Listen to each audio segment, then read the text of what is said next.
ప్రపంచంలో చూడండి ఎలా ఉంటారంటే, ఒకనికి తెలివి లేదని తొక్కేస్తారు, మరొకరిని వీడు తెలివివంతుడు మనకు ప్రమాదం అని తొక్కేస్తారు. తొక్కడమే లక్ష్యం.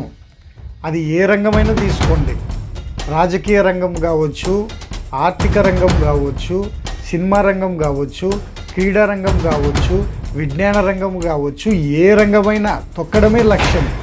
మరి తొక్కించబడుకున్నవాడు, తొక్కింపబడినవాడు ఎదుర్కొన్న అడ్డంకులు ఈ ఆధిపత్య వర్గాలకు తెలియదు.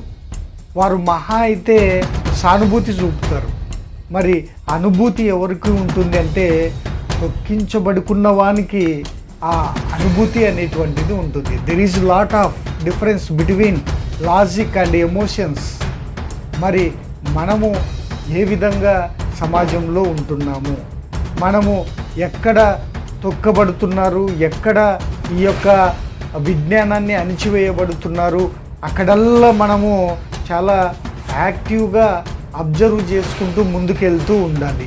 ఈ యొక్క సమాజంలో నీకంటూ ఒక గుర్తింపు ఉంది అంటే నీవు అందరినీ అబ్జర్వ్ చేసుకుంటూ ముందుకెళ్తూ ఉండాలి. మిత్రమా, ఒక్కసారి నువ్వు కునుకుపాటు పడ్డావా తొక్కుకుంటూ ముందుకెళ్తూ ఉంటారు. కాబట్టి మనము మన రంగంలో రాణించాలి అంటే మనము ఎదుటివాని యొక్క కుయుక్తులు, ఎదుటివాని యొక్క ఐడియాస్ ముందరనే పసిగట్టి ముందుకు దూసుకుపోతూ ఉంటేనే మన యొక్క జీవనము, మన యొక్క భవిష్యత్తు అనేటువంటిది భద్రంగా ఉంటుంది.